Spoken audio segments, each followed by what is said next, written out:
Kinesis Podcast. Olá pessoal, tudo bem? Estamos com mais um episódio do Kinesis, um podcast direcionado às ciências da saúde e às ciências dos esportes.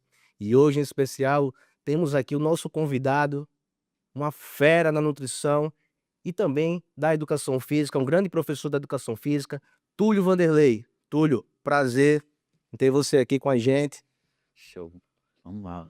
Túlio, antes de começar o nosso papo, eu vou trazer aqui mais os nossos colaboradores, é Smash Burger. E o Rafael tem um recado para vocês. Solta aí o VT. Posso? Obrigado. Fala galera, meu nome é Rafael, eu sou idealizador aqui do Smash. Como o próprio nome sugere, a gente utiliza esse método de smashar a carne diretamente na chapa para fazer aquela crostinha para dar um sabor diferente. A gente fica localizado aqui no bairro da Ponta Verde, mais precisamente na pracinha do Bom Preço. Mas se você não quiser vir até aqui, você pode entrar no link da bio e fazer o seu pedido. Bora! Se você é apaixonado por hambúrguer artesanal, precisa conhecer a Smash Burger, localizado no coração da Ponta Verde, com um cardápio irresistível da Smash Burgers, feito na hora com ingredientes de qualidade e muito sabor. Túlio, o nosso podcast, ele se chama Kinesis, que na verdade Kinesis tem uma tradução na ponta, né, da língua, que seria movimento. Esse movimento, ele é um movimento que rege as nossas vidas, tanto na vida pessoal, tanto na vida profissional.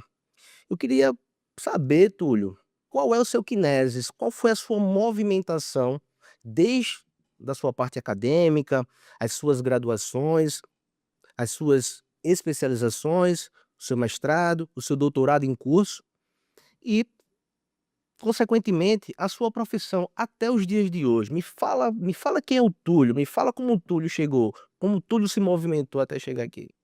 É, a minha trajetória, né, a minha relação de movimento, ela é bem ampla mesmo. Em tese, eu nem parei de estudar, né? Até hoje eu estou estudando e não é foi por oportunidades, né? A gente começou ali na faculdade de educação física. Eu fiz a educação física na FAO, né? Me formei em 2009, comecei em 2006, terminei em 2009. Em seguida eu fiz a minha pós-graduação em fisiologia do esforço. Em seguida, eu fiz minha pós-graduação em nutrição para doenças crônicas não transmissíveis, né. Depois eu fiz minha pós-graduação para nutrição esportiva e funcional. Entrei na graduação de nutrição e também já estava cursando o mestrado em ciência da saúde. E aí foi mais ou menos assim, 2 relações muito intensas, né, o mestrado exige bastante. A gente tem a relação de publicação de artigo científico, a gente tem a própria competência, né, da docência, então a gente ajudava muitos professores também com inter-relações aluno, tirando dúvidas, né. E aí, finalizei a graduação de nutrição, concluí o mestrado e já também ingressei com doutorado. Então, assim, foi uma coisa atrás da outra, foi puxando o link, né, as atividades que integram principalmente a relação da fisiologia do esforço, bioquímica, a minha patologia diabetes, então, assim, tem uma influência direta na formação mesmo educacional. Então, a minha relação de movimento quanto ao meio acadêmico foi mais para essa área. Eu atuo tanto com a parte do personal trainer, quanto a parte de nutrição consultório, né, gosto da parte da docência também, né, ministro aula na pós-graduação, então, a gente tem esse leque de desenvolvimento de conhecimento. Acredito que muito mais para ofertar as informações e melhorar o quadro, né, de profissionais que a gente tem hoje, para que um dia também, se a gente precisar, a gente seja bem atendido. Muito importante isso. Pô, parabéns, Túlio. Que belo de um currículo, né? Isso, parabéns. A gente sabe que é difícil, né? A gente tá no meio a todo momento estudando, a gente tem as nossas também, as nossas atividades pessoais que às vezes a gente, né, choca, mas o importante é isso, é nunca parar, como a gente tava conversando aqui em off, nunca para, né? A gente tem que estar todo momento, porque senão a gente vai ficando para trás. Perfeito. Mais uma vez, parabéns. Túlio, eu queria conversar com você hoje aqui, uma temática, na verdade, que seria a fisiologia como um todo. Fisiologia humana, fisiologia do esforço, do exercício e funilando para a fisiologia do esporte, que a gente vai debater um pouquinho isso, né, existem algumas diferenças, são coisas totalmente diferentes, é um ponto de vista principalmente o ponto de vista metabólico, bioquímico, né, e na prática propriamente dito. Só que aí, Túlio, eu sou professor, 13 anos eu acho, já, e tanto das disciplinas básicas, como das disciplinas aplicadas, principalmente no curso de fisioterapia. E quando chega essas principalmente nos cursos que tem o movimento em si, como a educação física e a fisioterapia, a gente tem 3 disciplinas ali que é um bicho de 7 cabeças para grande parte dos alunos. Sabe, o pessoal quer correr. A anatomia, a fisiologia, vamos começar com a fisiologia humana e a cinese biomecânica. Eh, eu queria que você explicasse, assim, para os nossos, seguidores, o que é a fisiologia, o que estuda a fisiologia? Qual é a importância da gente como profissionais que trabalham diretamente com o esforço, o exercício, a gente precisa por que é importante esse entendimento da gente? Me fala o que é a fisiologia humana, e depois a gente navega mais um pouco. Perfeito. Vamos lá. Eu gosto sempre de começar essa relação de entendimento sobre um determinado contexto, fazendo associações culturais.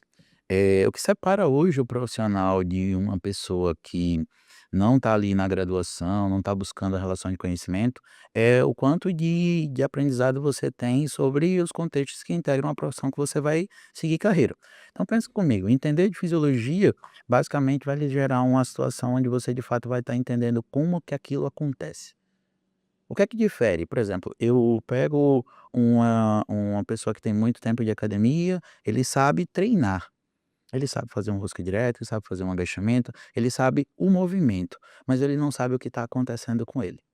Então, ele sabe por vezes, trabalhar com pessoas normais, porque ele vai reproduzir o mesmo cenário que é desenvolvido com ele, mas por vezes ele não vai saber, por exemplo, trabalhar com o Túlio que é diabético.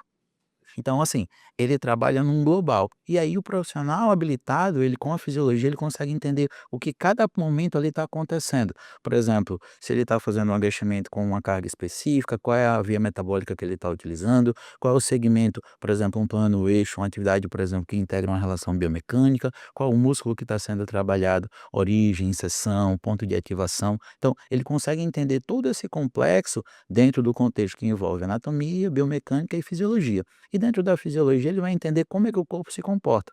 Diferentes substratos energéticos, miotipologia com a relação das fibras musculares que estão sendo, ativadas, se aquilo ali tem alguma diferença, se agachar com 10 quilos, agachar com 50 quilos, você vai fazer com 10 repetições, você vai fazer com 8, com 6, como é que está a vida e substrato dele, ingesta. Então, tem tudo na verdade um complexo que dá para ser entendido quando você está ali dentro da graduação estudando. Então, o que difere a fisiologia de um contexto convencional é o quanto você se aprofunda no conhecimento. E o conhecimento nada mais é do que o que está acontecendo ali dentro daquele corpo. Entendi, perfeito. Então, a gente aprofunda um pouco mais e pensa agora no corpo em funcionamento durante o exercício, de modo geral, sem especificar o exercício. E depois a gente tem a fisiologia que especifica aquele determinado esforço, que pode ser chamada de fisiologia do esporte. Então, a gente sabe que durante uma caminhada normal, não estou falando de exercício, estou falando de atividade física, né, existe essa diferença. O corpo funcional, óbvio, diferente, né. Eu tenho um estado basal, que é o estado de repouso, e, o corpo agora está sofrendo um estresse, que ele pode ser de vários, né, caminhos aí, várias linhas. E agora eu estou dizendo assim: "Pô, a luta, o meu corpo funciona totalmente diferente da natação". O handball, meu corpo funciona totalmente diferente do atleta que é halterofilista, por exemplo. Me explica, eh eh, qual é a os pontos básicos, essenciais, que eu, como profissional da saúde, preciso entender da fisiologia do exercício, ramifico, afunilo e entro na fisiologia do esporte. Antes da fisiologia, a gente teria que entender um pouquinho de treinamento físico desportivo. Então, assim, tem um princípio básico que é o princípio da especificidade. Então, pensa comigo, vamos pegar atividades aeróbias, né, com contextos ali, por exemplo, o ciclismo, a corrida e a natação. Então, ambos vão estar trabalhando ali de maneira específica com o trabalho oxidativo, né, com a relação mesmo de utilização do oxigênio como via base. Porém, elas têm mecânicas diferentes, então um trabalha mais efetivo questão de membros inferiores, outra sinergia, na verdade, dentro de um outro panorama de movimento, que é o na horizontal e o outro na vertical. E a gente ainda integra a natação com o meio aquático, ou seja, já não é um meio que a gente vive. Então, o esforço vai ser totalmente diferente. O cardiorrespiratório pode ser igual, o mecanismo ali de oxigenação, débito cardíaco, transição de oxigênio, CO2 e CO2 oxigênio também acontece, mas existe uma especificidade. Como o corpo está sendo movimentado para gerar todo esse tipo de trabalho. Então, a especificidade ela trabalha justamente com esse gradiente. O gradiente de que cada modalidade vai ter uma necessidade orgânica diferente, uma necessidade bioenergética diferente e fibras musculares específicas trabalhando nessa relação. Perfeito. Pegando o gancho da bioenergética, né, queria que você conversasse um pouco comigo sobre alguns pontos que você acha mais relevante no entendimento do profissional e dos atletas também, no contexto da bioenergética. Eh, pensando, eh, primeiro, né, dizendo que é bioenergética, pensando naqueles macronutrientes, qual a importância daqueles macronutrientes, né, quem são eles, será que a água está aí, é classificado como macronutriente ou não? Eh, como é que eu posso, transmitir essa ideia, essa parte muito teórica que abrange a bioenergética, é muito teórica, agora eu quero saber na prática. Me fala o que os livros, o que os papers falam, e assim, como eu posso, tipo, pegar essas informações e jogar na prática propriamente, Túlio? Perfeito, vamos lá. A gente consegue entender primeiro na relação bioenergética que a gente trabalha por intensidade, né? Então, por exemplo, vou citar um exemplo que é pessoal meu. O meu trabalho cardiorrespiratório, ele é menos efetivo do que o meu trabalho neuromuscular. Exemplo, eu tenho muito mais disposição de força, né? Sistema oxidativo é bem reduzido, trabalhos mais específicos com trabalhos de glicolíticos, principalmente com a presença de lactato. Perfeito. Quando eu já vou para a minha parte cardiorrespiratória, uma caminhada, por exemplo, pode utilizar o meu sistema glicolítico. Perfeito. Isso é muito importante, porque às vezes a gente classifica o esporte e não a intensidade que está sendo gerada. Por exemplo, você pega um obeso e aí pede para ele fazer uma caminhada, será que ele está utilizando o mesmo sistema oxidativo? É porque ele pode ser intenso. Mas a caminhada para um cara que já está correndo 10, 20 quilômetros ali, vai ser, na verdade, uma via extremamente simples de fazer a competência do sistema oxidativo. Então pensa comigo, trabalhar com os ácidos graxos, trabalhar com os aminoácidos, trabalhar com sensibilidade lipídica por via do sistema oxidativo, lida principalmente com a intensidade, não com a atividade. Eu posso ir para a academia tendo força e coloco 2 placas. Como eu posso ir para academia, faço uma cadeira extensora com de 8 a 10 repetições próximo da falha, com a relação da presença de lactato. Eu posso ir para uma caminhada, no meu caso, e na caminhada, se eu não tiver com carbogel, eu entro em hipoglicemia. Mas se eu correr, eu não entro em hipoglicemia. Então, assim, essas especificidades acontecem por via de intensidade de trabalho. A gente precisa entender que não é primeiro a gente consegue entender que não é por conta da atividade, e sim a intensidade que a gente está gerando. Então, a gente já começa a diferenciar pessoas para pessoas. Que às vezes um obeso está ali caminhando e a gente acha que para ele está sendo tranquilo, mas não, ele está com a frequência cardíaca dele lá em cima, a frequência a principal, a base do sistema glicolítico, né, via de glicose toda vez ali sendo ativada, e a gente às vezes está pensando que ele está fazendo um trabalho meio que oxidativo, usando na verdade com a base os lipídios. Perfeito. Eu queria também, se possível, pensando que grande parte da nossa audiência, vamos falar assim, ela é composta por atletas, né. Então, se você pudesse, por gentileza, me dizer assim, existem os macronutrientes, são esses e aqueles. Esse aqui é o formador, esse aqui ele é um combustível, um primário, esse aqui é um secundário. Fala pra mim por que, Túlio, eu tô falando? Porque às vezes o atleta, você sabe muito bem disso, o atleta ele precisa perder peso, e aí ele começa a fazer uma dieta louca, e ele acaba que modifica totalmente, né, aquele cenário dele do plano alimentar e parece que alguns deles zero carbo, por exemplo. Será que zero então fala pra mim, assim, porque que pode acontecer comigo se eu tirar acho meio não sei, não sei se é possível tirar 100% de carboidrato, né, não sei. Será que eu consigo o que que isso pode me prejudicar? Qual é a função do carboidrato? Será que eu preciso melhorar esse carboidrato? Eu preciso quantificar melhor esse carboidrato? Será que então, às vezes os atletas eles não sabem qual é o que é, e qual é a importância e qual é o problema se eu anulo os 100%, vamos dizer assim, se fosse possível, ou eu baixo essa oferta? Conversa com a gente sobre Uhum. isso tudo. Ó, quando a gente fala de carboidrato, de macronutriente em geral, né, carboidrato, gordura e proteína, a gente primeiro precisa entender o que é cada um deles. Perfeito. Quando a gente vai para a proteína, a gente primeiro precisa entender o que é o aminoácido. Então a gente tem lá o aminoácido como uma característica específica que ele tem, a hidroxila, o radical, o grupo amino e a cadeia lateral. Isso é a estrutura do aminoácido, falando de estrutura bioquímica. A proteína ela compõe os 20 aminoácidos, então elas são 20 aminoácidos interligados que a gente chama de ligações peptídicas. Toda proteína vai ter essa estrutura, pode ter mais ou menos aminoácidos no sentido, por exemplo, 22, 30, 40, mas toda proteína vão ter eles, não necessariamente um, 2, 3, mas vai ter eles todos distribuídos, tanto os essenciais quanto os não essenciais. Na relação de proteína, a gente consegue entender que a gente entra na cultura agora. Cultura, na verdade, dá assim. Hoje a gente tem Nescau Protein, Todd Protein, porque o termo protein, ele advém de saúde. Então, assim, a gente já consegue entender que tudo que tem proteína é visto como saudável. Tô falando nem de consumo, tô falando de cultura, né. Então a gente acha que assim: "Ah, não, para evitar a perda de massa muscular, vamos aumentar o consumo proteico", mas espera aí, quem foi que disse que é a proteína que vai fazer você não perder músculo? De onde a gente tirou isso? Bioquimicamente falando, ela tem uma função anabólica, gerar reparo tecidual. Função anticatabólica quem faz é o carboidrato.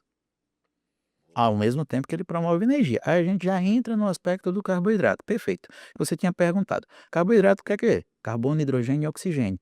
A gente tem que entender que o CHO, ele tem uma disponibilidade muito importante no fornecimento de energia de maneira rápida. Ele é dividido em várias classes, tudo bem, mas vamos entender hoje o que é que de fato acontece com esse fornecimento energético. As pessoas entenderam que gordura é carboidrato. O chocolate tem mais gordura ou mais carboidrato? Gordura. A pizza tem mais gordura ou carboidrato? Gordura. O churros, mais gordura ou carboidrato? Gordura. A coxinha, mais gordura ou carboidrato? Gordura. Então, os alimentos com alto teor lipídico foram classificados como carboidratos. E culturalmente a gente levou isso para o arroz, para o macarrão, para a batata doce. Vamos lá, a gente criou a frase assim, engorda por conta do excesso de carboidrato. A gente tem um estudo que fala que os brasileiros consomem os 97% dos brasileiros consomem menos do que deveria o consumo de carboidrato.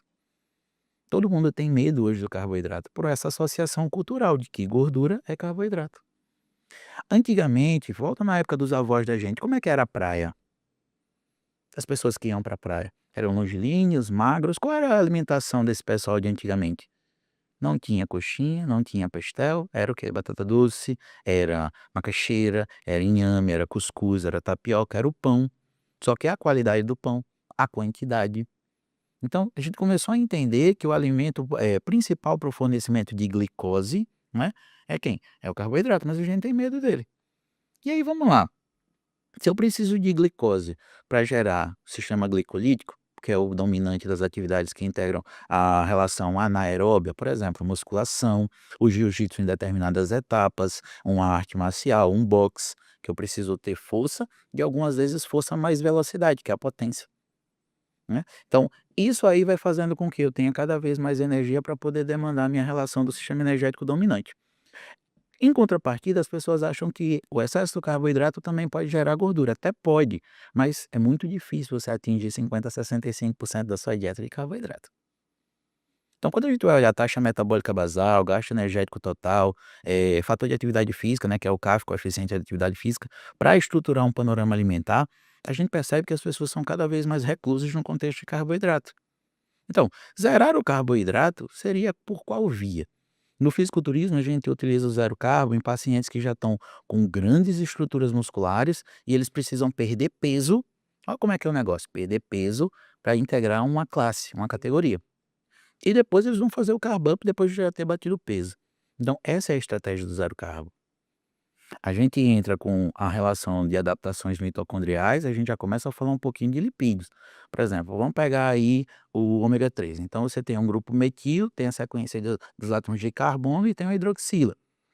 Esse isolante térmico, na verdade, vai fazer com que a gente tenha uma estrutura cada vez mais o quê? Comportável. Então eu vou ter uma estrutura confortável para poder fornecer ácidos graxos, glicerol, para qualquer via que a gente vai utilizar, inclusive a mitocondrial. Então, o carboidrato ele estimula quem? A mitocôndria, pela via da glicólise. E a mitocôndria também precisa dessa atividade. A gordura também é utilizada por esse mesmo processo, através da lipólise.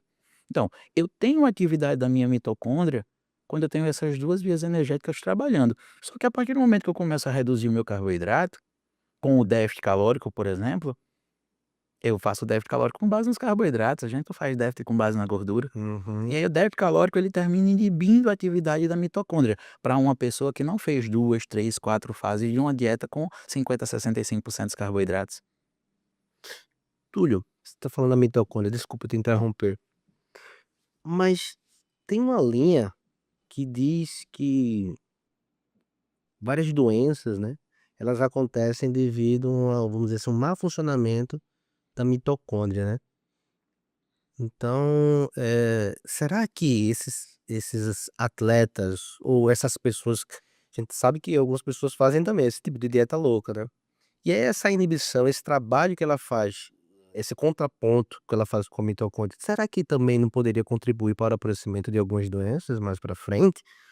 Não sei se de curto, médio ou longo prazo, você tem alguma informação sobre isso? Foi uma coisa que veio na minha cabeça, então aqui é um flow, né, a gente tá fluindo e a gente vai conversando. Eu tenho assim, né, eu falo para você que às vezes eu dou umas observadas, eu gosto muito de olhar, analisar o meu paciente e ficar tentando entender o que está acontecendo com ele com base na fisiologia. Então pensa assim, quando a gente pega um paciente que está ali com lipedema geralmente mais caracterizado nas pernas, ou seja, dobras acima de 20 naquela região. É um paciente que ele sempre tentou emagrecer, né? É um paciente que tentou emagrecer e ele tentou emagrecer daquela forma, restringindo o carboidrato. Então pensa comigo, você falou de patologia mitocondrial. Se eu inibo demais o meu consumo de carboidrato, eu estou fazendo o quê? Termogênese adaptativa.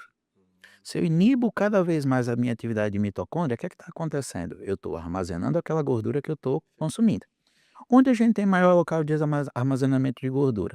Abdominal, suprailíaca, subescapular e coxa. Essa gordura armazenada dentro de um processo cada vez mais crônico, isso não gera marcadores inflamatórios? Perfeito. Então, o lipedema também não poderia ser uma consequência dessa dieta extensa sobre baixo consumo de carboidrato numa tentativa desesperadora de emagrecimento? Entendeu?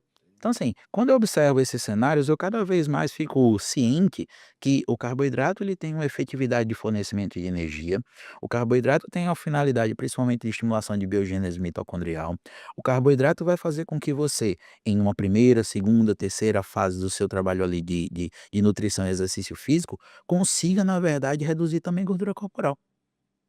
Porque pense, se eu tenho mais energia, eu vou ter mais disposição e força. Eu vou acordar melhor, eu vou dormir melhor, eu vou ter reparo tecidual melhor. E eu vou, principalmente, o quê? Poupar aquele uso da proteína com a relação de fornecimento de glicose. Então, beleza. Evitei a proteólise, o que é que eu vou fazer? Eu vou cada vez mais ter energia para o meu músculo demandar reflexo. Agora, quando você consome carboidrato e não tem o treinamento, aí realmente a coisa pode complicar, entendeu? Então por isso que, assim, lá no consultório a gente trabalha com essa integração exercício e dieta, então primeiro eu planejo a dieta, sei quanto ele está comendo para saber quanto eu vou demandar no treinamento dele. Onde estão os piores pilares hoje do cenário da nutrição? E eu falo isso com particularidade, o nutricionista ele não conversa com o personal, e as coisas não são mudadas dessa forma. O nutricionista prescreve, não passa as informações nutricionais para o profissional, e o personal também vai fazer o treino dele de qualquer jeito, e o nutricionista às vezes não pergunta como está o treino. Túlio, posso te garantir que isso não acontece só entre essas 2, tá. Uhum. A gente tem, o episódio passado a gente conversou com o Jefferson Amaral e Luana e tal. Eh, então tem um negócio muito chato que acontece que se chama ego, né? A galera não se conversa. Às vezes você vai falar com um profissional, o profissional já vou dar um exemplo, como você sabe eu sou fisioterapeuta. E aí hoje, se eu chegar para um paciente e falar: "Olha, eh, volta lá no teu médico, pede para ele fazer uma avaliação do teu joelho", porque o cara tá com problema no quadril, por exemplo. Pede lá para fazer uma consulta e pede para ele. Se ele chegar lá e falar: "O fisioterapeuta ele vai", alguns, não todos, não, não tem nada a ver. Várias tem o bate e hoje eu tomo muito cuidado quando eu vou falar, eu disse assim: "Tenta chegar com A gente tem jeitinho", que porque não só os médicos, às vezes os próprios fisioterapeutas, às vezes os próprios professores de educação física, os nutricionistas, então, tipo assim, eu acho que isso é um problema do ser humano, Justo. né, é o ego, tem um ego muito punk aí que tá envolvido, e quem é o principal, O né, paciente. é o paciente, é o cara que vai mais ter problema, por causa desse Falta de integração, né, entre os profissionais. e assim, no meu eu acredito que você também, eu tenho uma galera legal que eu consigo trabalhar, eu consigo conversar, né, troca informações, tanto de todas as áreas na verdade. Mas assim, isso é um problema geral, é Uhum. um problema da humanidade, É. é o ego. É muito difícil você ter comunicação sem o outro se sentir ofendido, né, achando que você tá querendo entrar na área dele. Eu, assim, eu confesso que pelo fato de eu ter vindo da educação física e ter ido pra nutrição, eu conheço várias pessoas na educação física. Então, assim, quando eu pego pacientes que são desses profissionais, eu consigo entrar em contato com eles e a gente consegue rodar tranquilo. Mas quando, eu percebo que é de outro profissional e eu entro em contato, eu percebo que já é aquela coisa meio que áspera, sabe. Uhum. Aí geralmente eu digo: "Não, professor, mas não estou ditando o ritmo do seu trabalho não. Eu só estou falando que a paciente está consumindo um pouquinho mais de carboidrato, seria interessante para que o trabalho da gente fluísse melhor, que ela tivesse um treino com uma característica de intensidade maior. Como você vai fazer isso? Aí é com o senhor". Aí ele desacelera, Uhum, entendeu. Então uhum. vai muito, assim, do contato. Isso. Eu já entrei em contato com muito médico também. Por exemplo, endocrinologista que às vezes chega pra mim: "Ó, não, porque eu quero que você passe uma dieta de 1000 calorias". Eu: "Espera aí". Aí eu ligo pra endócrino na hora, na mesma hora: "Doutora, tá podendo falar comigo?".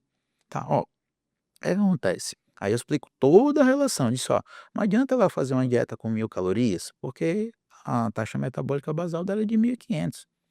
Tem como eu colocar 2 litros de gasolina e chegar no francês? Uhum. Não tem como, então não tem como eu fazer uma dieta de 1000 calorias para ela. Esse déficit de 500 calorias, de início, vai gerar termogênese adaptativa. Se a gente está querendo fazer com que ela use a gordura como energia, a gente precisa reestruturar algumas condições, principalmente aumentar a atividade mitocondrial. Aí começa, aí no final, quase sempre assim: "Professor, pode fazer". Convence, né? É, mas se não for desse jeito, fica no ego, no ego. Não é, É muito é difícil, difícil. muito difícil mesmo. Mas a gente segue, né? A gente segue, a gente respira fundo, às vezes a gente não quer arrumar problema com ninguém.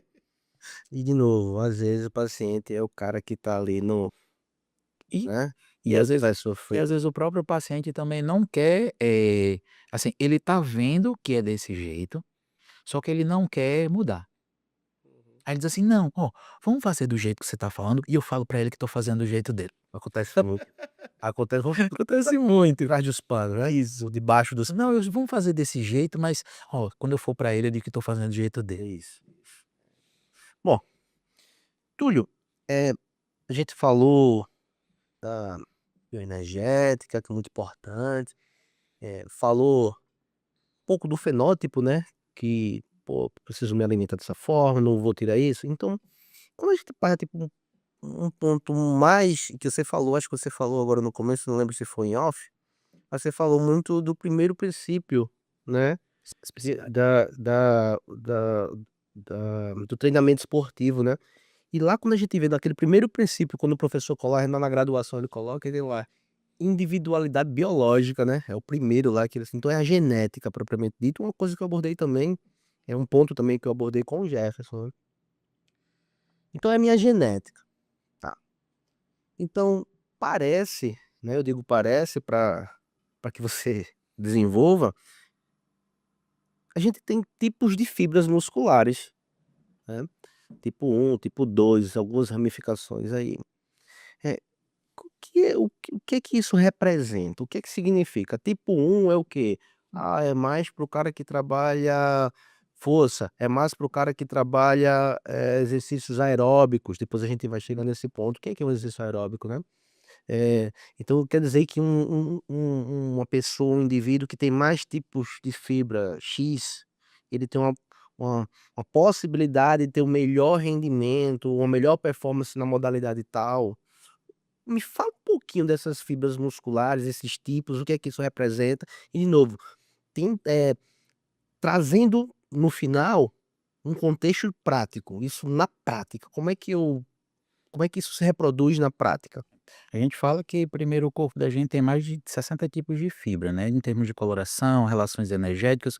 Dentro da miotipologia, a gente classifica isso aí em 3 tipos. Tipo 1, tipo 2A ou tipo 2B ou 2X, algumas literaturas trabalham dessa forma. Se você pensar fibras que trabalham com características mais oxidativas, que trabalham ali com um aspecto mais mitocondrial, com oxigênio, atividades aeróbias, você prioriza, na verdade, o reflexo das fibras tipo 1. Então pensa assim comigo, aquele cara que corre, entendeu, ele vai ter determinadas estruturas de fibras com essa coloração, características mais avermelhadas, então ele vai estar ali toda hora dinamizando atividades de contração e fadigabilidade lenta. Que a via energética é cada vez mais lenta. Se você pega o sistema cardiorrespiratório desse indivíduo, e não é ele não bate muito coração, o débito cardíaco dele é muito baixinho. Por exemplo, ele bate pum. Você pode ver que é um modo econômico de energia, entendeu? Em contrapartida, existem adaptações cardíacas fisiológicas, que são o tamanho do coração, se assim pode dizer. A eficiência dele não tem como comparar, mas ele tem uma disponibilidade de fornecimento de nutrientes, porque a mecânica dele é extremamente adaptada.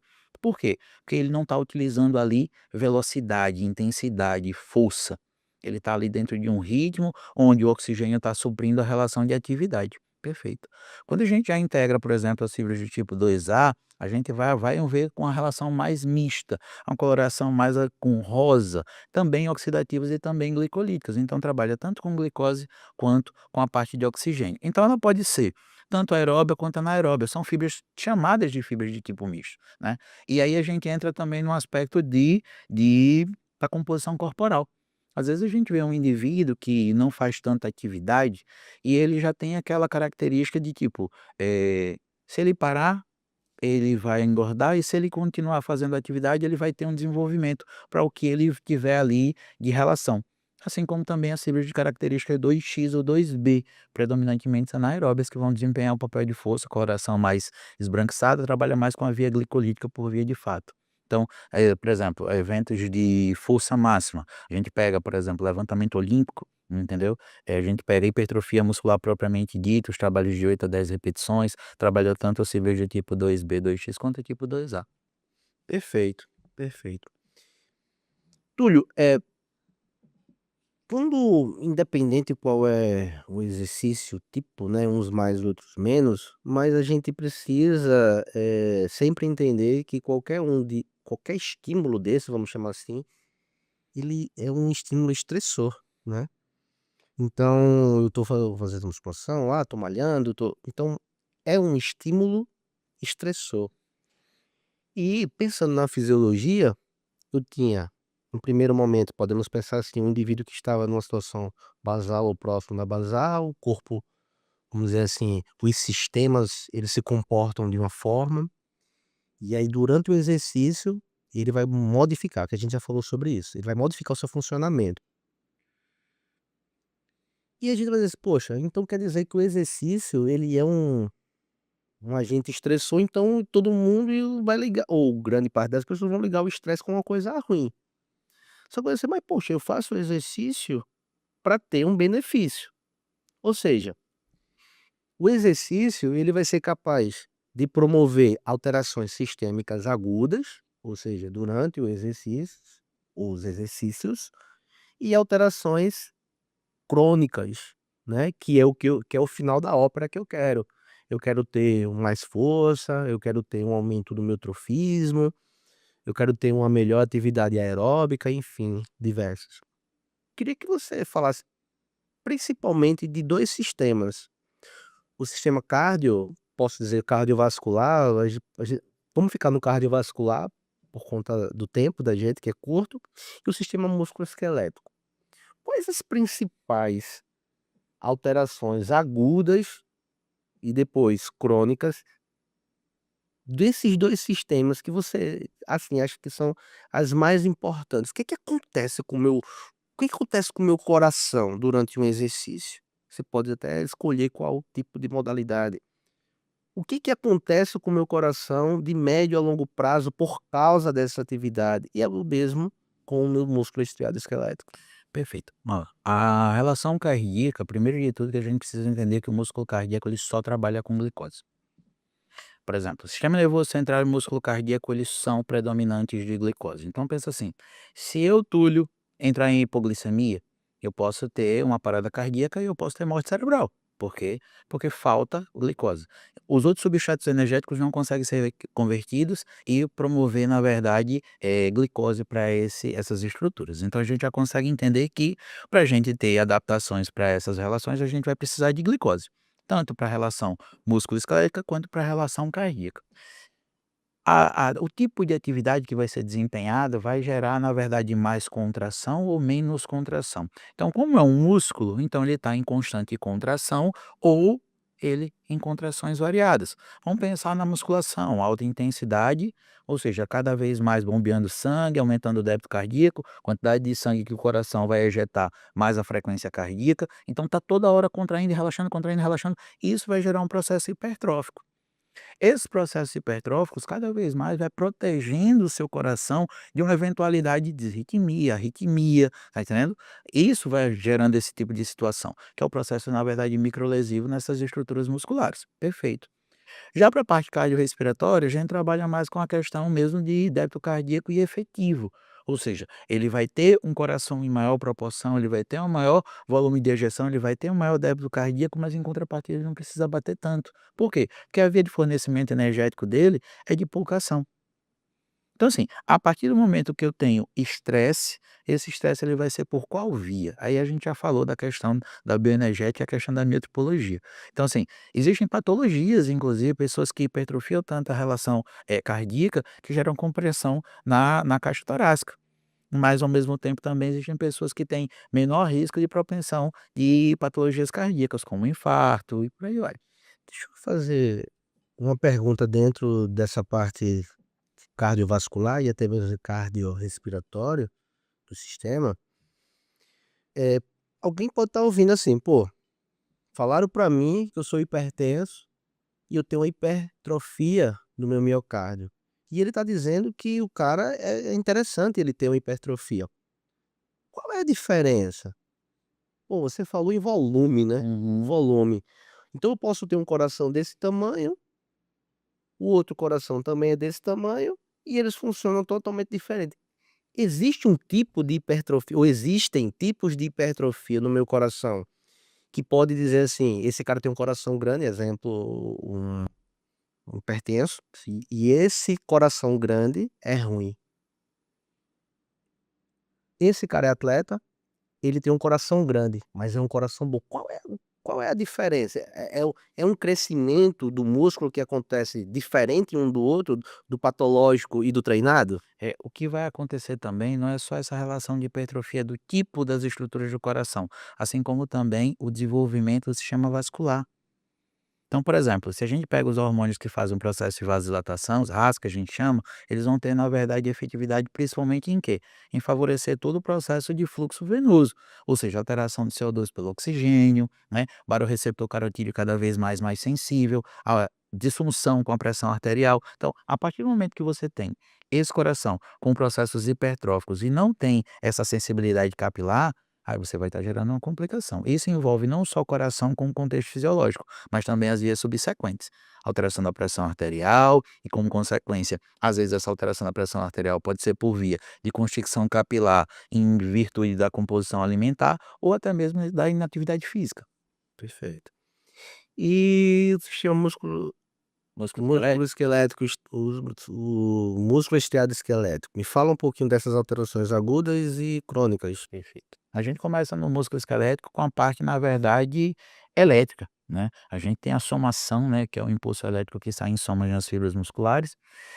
As adaptações, na verdade, ao treinamento, elas começam principalmente assim, a gente tem um princípio chamado de baby step, que é do fácil ao difícil, do simples para o complexo, do leve para o pesado, do estável para o instável. Isso aí é a relação onde promove a questão das adaptações, né, musculares, assim como também articulações, ligamentos, tendões. Então, o impulso elétrico, em soma, ele é uma via adaptativa de um movimento que já está adaptado.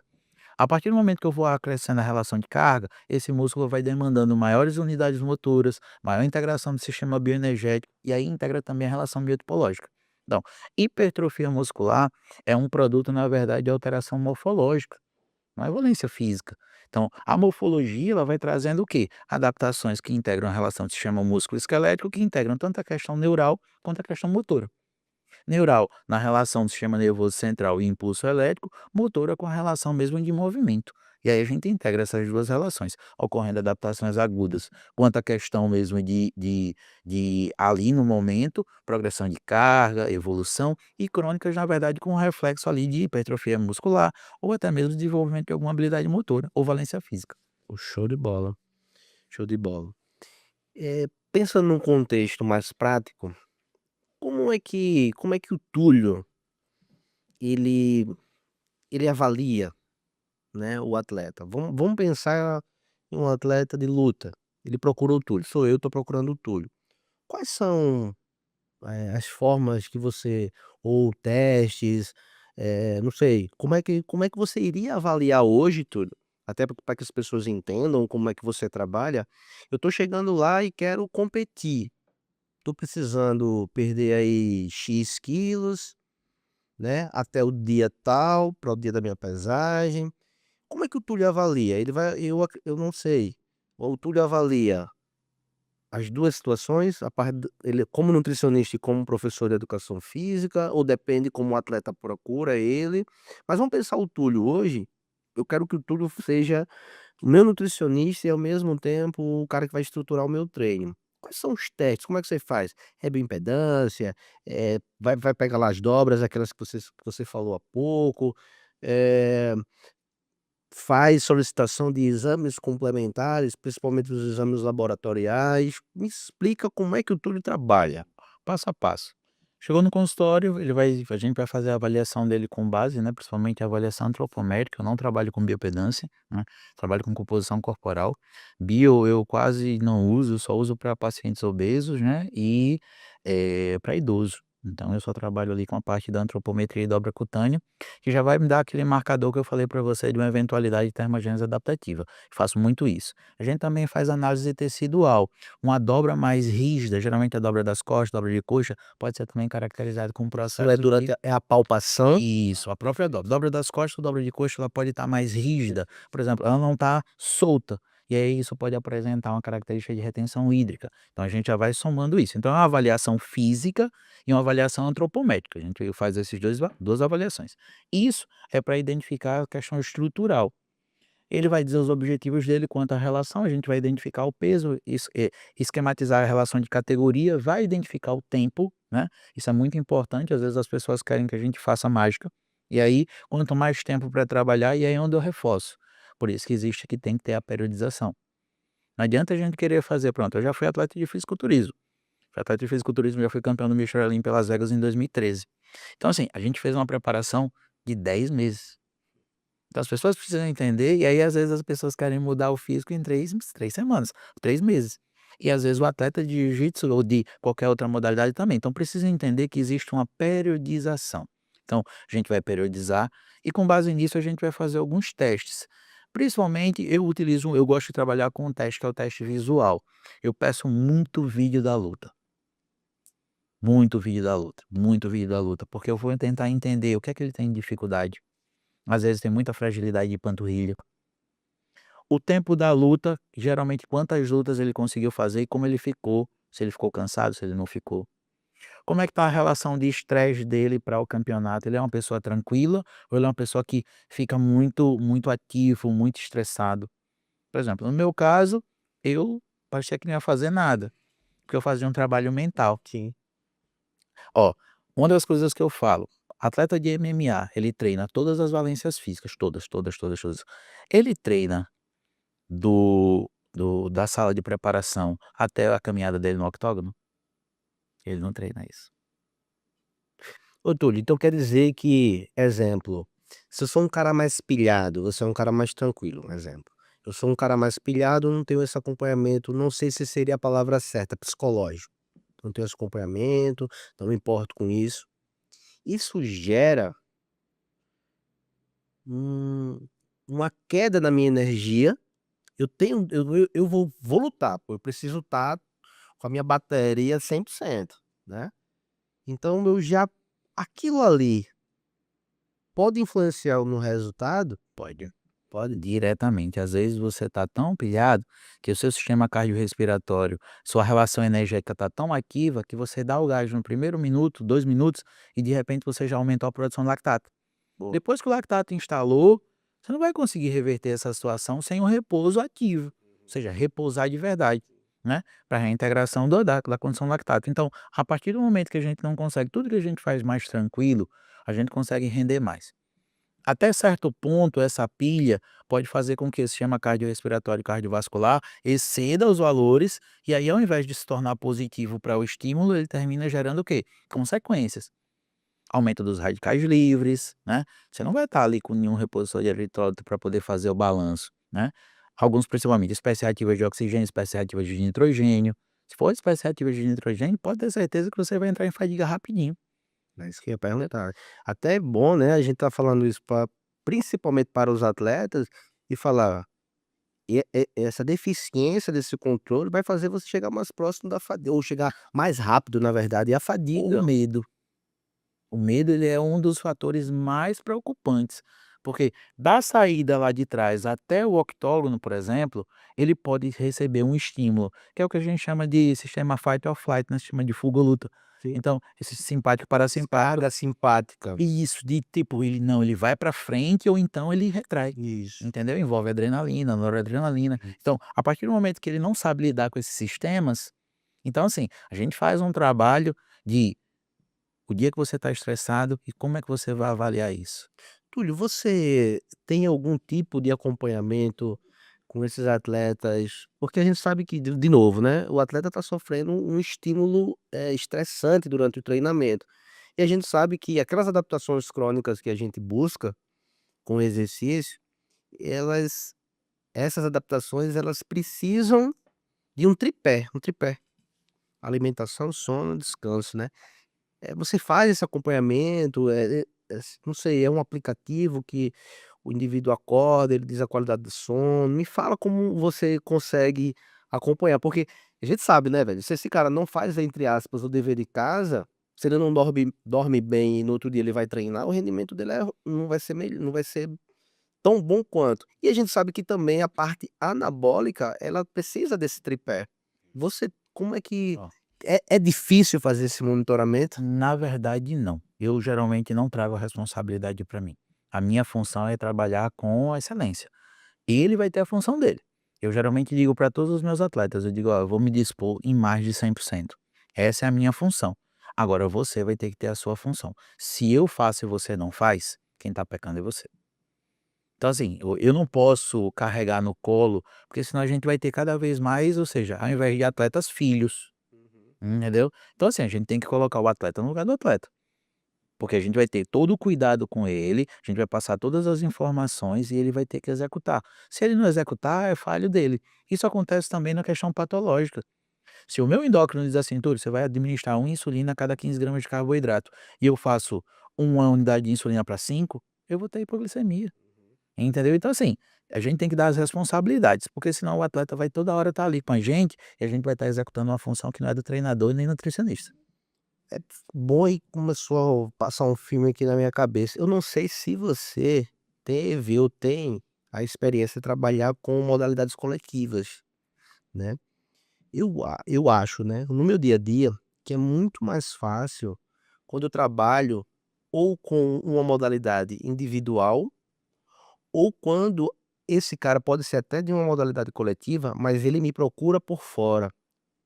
Então, quando eu já trabalhei com futebol, trabalhei em clubes, enfim, e não só o futebol, mas como em outras modalidades, eu acho muito difícil monitorar esses atletas, principalmente quando o atleta ele é de clube, ele é de clube. Eu acho mais fácil quando o cara te paga para você acompanhar. Então, como você falou, ele vai ter que carregar um pouco desse carro de mão aí junto comigo. E às vezes esse cara aqui, ele tem uma dificuldade terrível de me fornecer energia, Rafa, tanta energia, me fornecer informações. Perfeito. Então por isso que eu perguntei, será que eu vejo, cara, no meu dia a dia uma dificuldade terrível, principalmente quando são modalidades coletivas e quando são clubes, Uhum. principalmente a base. Eu acho que isso também tem a ver com a cultura, né? Isso. O cultural. Aos poucos a gente vai tentando, né, mas é muito difícil, muito difícil. Inclusive, até em seleção brasileira eu tive essa dificuldade, Mas é global, entendeu? é global. Não é só questão estadual, regional, é questão mesmo nacional. A gente percebe que essa integração de responsabilidade, às vezes não tem a devida atenção, entendeu? Geralmente a gente pensa muito na relação efetivo, treinamento, a gente pensa, em todas as variáveis que integram a relação treinamento, nutrição, descanso, mas a gente não tem essa parte psicológica, se assim a gente pode dizer. Então, a preparação também integra essa relação psicológica, que boa parte dos clubes não tem. Você vê nas próprias Olimpíadas, não teve psicólogo do esporte, entendeu? Então assim, e vários atletas, você percebe o cara é muito bom e quando chega ali na reta final que ele precisa, eita, desacelera, entendeu? Túlio, posso dizer para você que existem, não sei se você sabe, existem modalidades, seleções, né? Vamos para a seleção brasileira de algumas modalidades, que ela, sei lá, tem um campeonato mundial, sei lá, vamos lá, do Egito. Sabe quantos da comissão integra o grupo? 2. A seleção X da modalidade tal vai pro Catar. Só vão 2. Porque será que é a falta de recurso? Essa é uma dúvida que eu tô jogando aí. Ou se, tipo, realmente é o entendimento das pessoas que estão ali gerindo, saber qual a importância, por exemplo, de um psicólogo estar acompanhando, de um nutricionista estar acompanhando, de um fisioterapeuta estar acompanhando. Não são 2 profissionais, que geralmente em muitas modalidades, não vou citar aqui, para não ficar muito feio, e não quero problema. Então a gente vê isso, né, então a gente tem essa dificuldade, Sim. tá, a gente tem essa dificuldade. Eu sempre penso assim, quando integra essa relação profissional e coletivo no sentido seleções, ele estar indo, os atletas estarem indo para a competição, vai gerar algum retorno financeiro?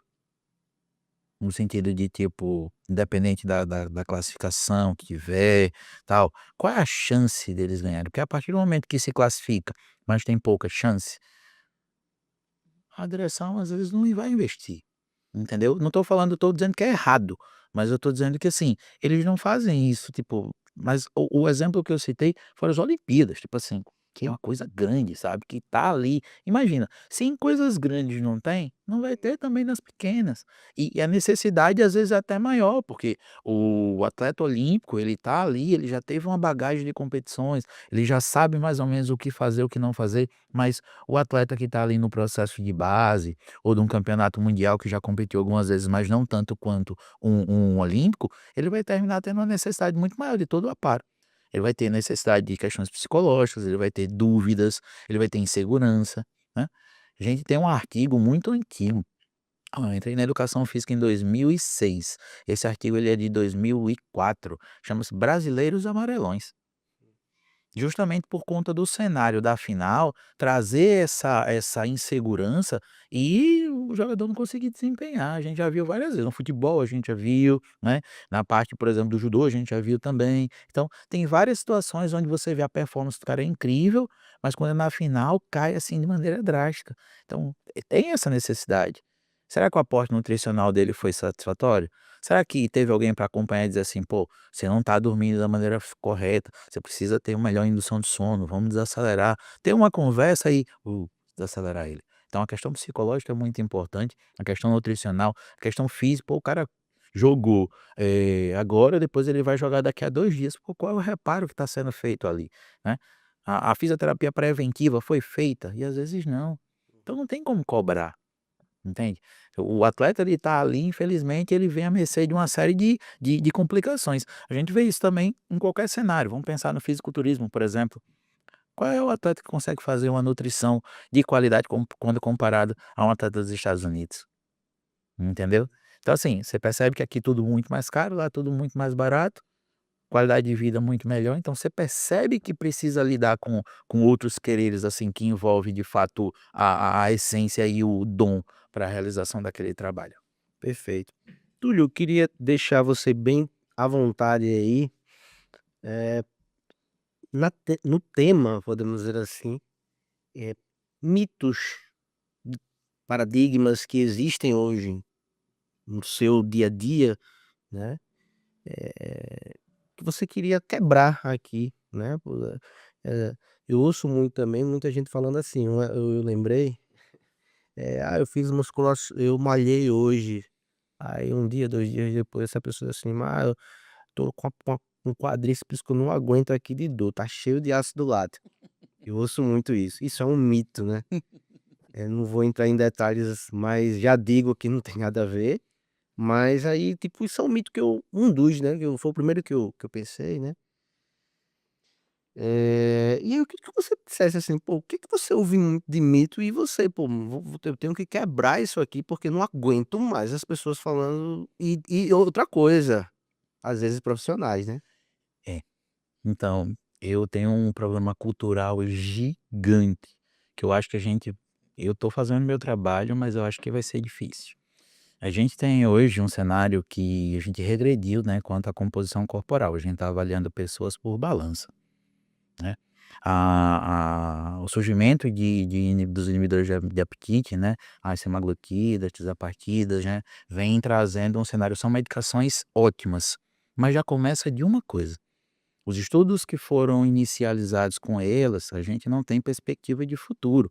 A gente não sabe qual é as possibilidades crônicas de utilização da medicação. A gente reclamou da vacina, porque a vacina foi feita muito rápido, porque os estudos da vacina não são conclusivos, né. Mas o pessoal que reclamou da vacina está fazendo uso das semaglutidas e das tisapartidas. Beleza, mas isso na verdade já é um conflito cultural.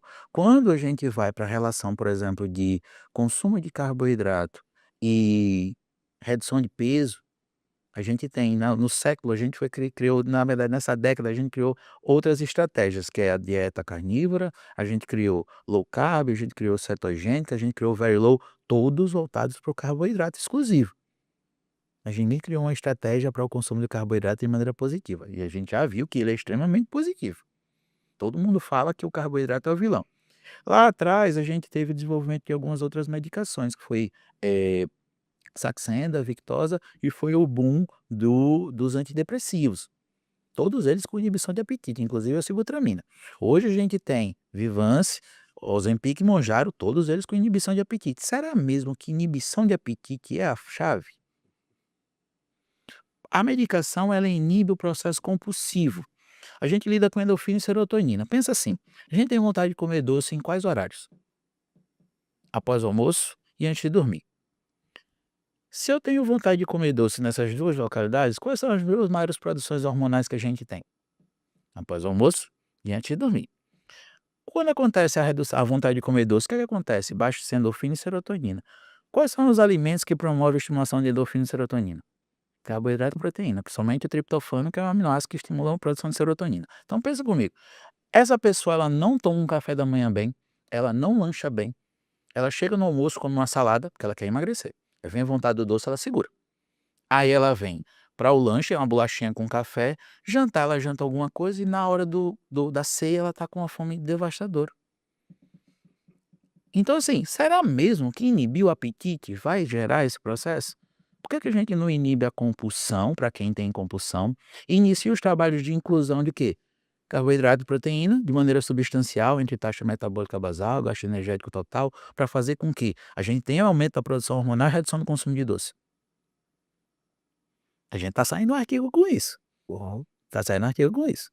Tá entendendo? E a gente já tem os resultados. Resultado principalmente com pessoas que estão, pacientes que têm compulsão alimentar, que a gente diz que compulsão alimentar é o que a gente tem vontade de comer doce, mas às vezes é déficit de endorfina e serotonina.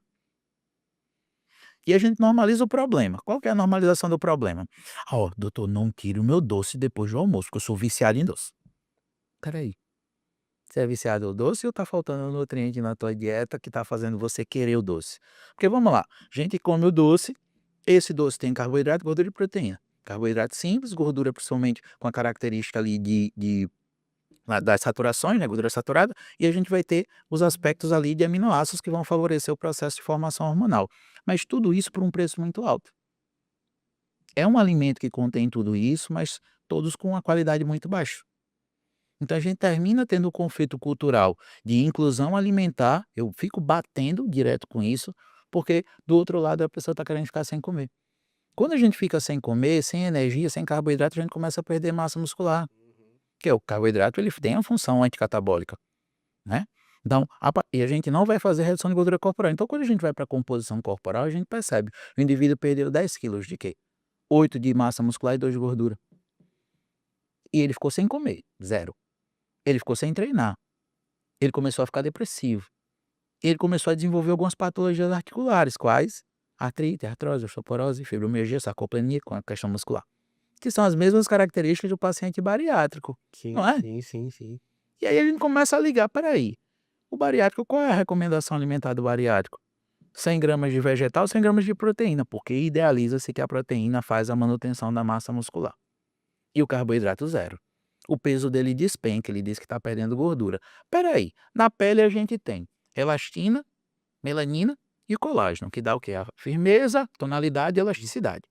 A partir do momento que eu perco o que está por trás, o músculo, essa pele vai fazer isso aqui, ó, para baixo, né?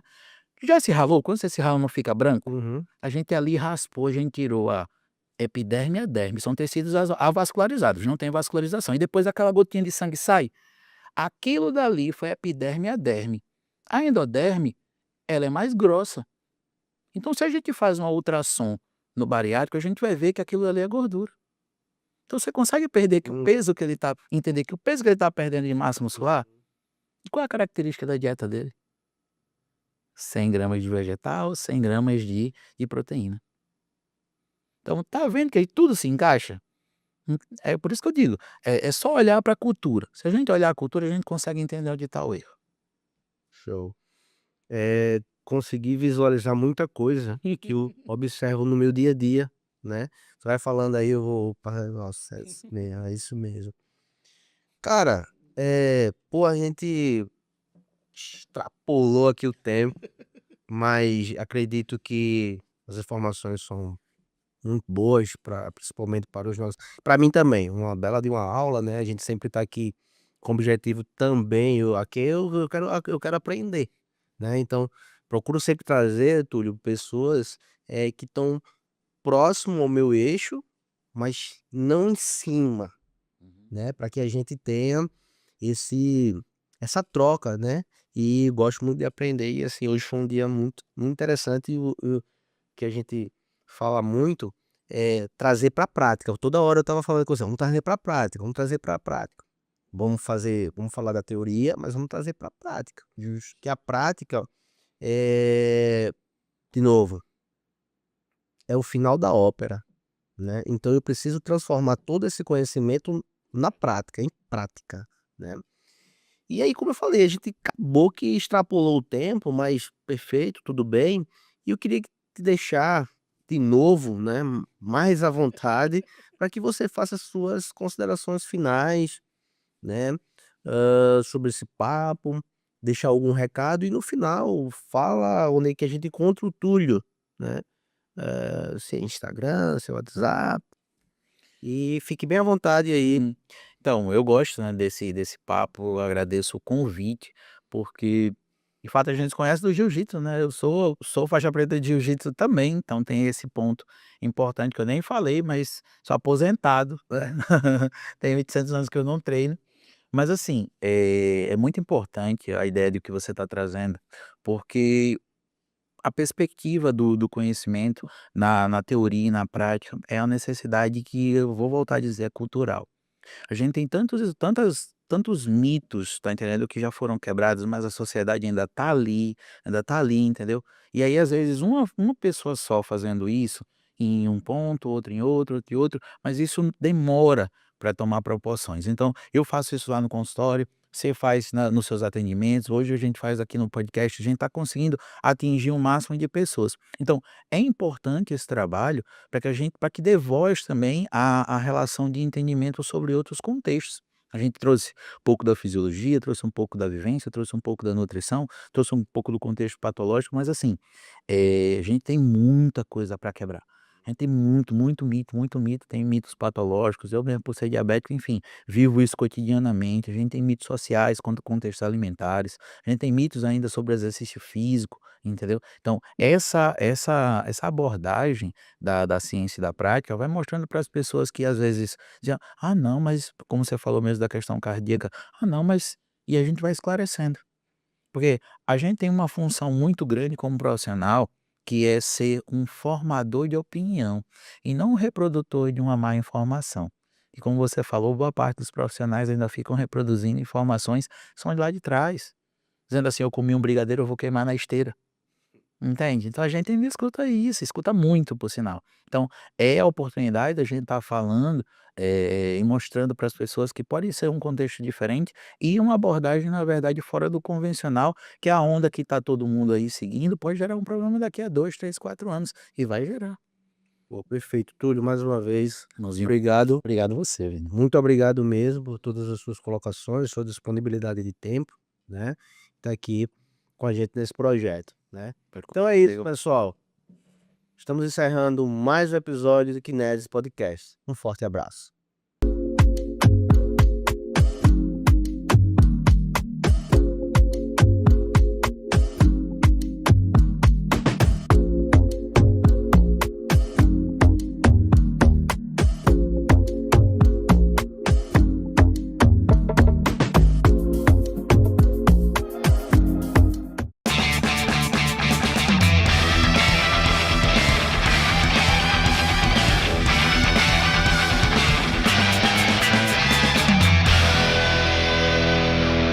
Kinesis Podcast.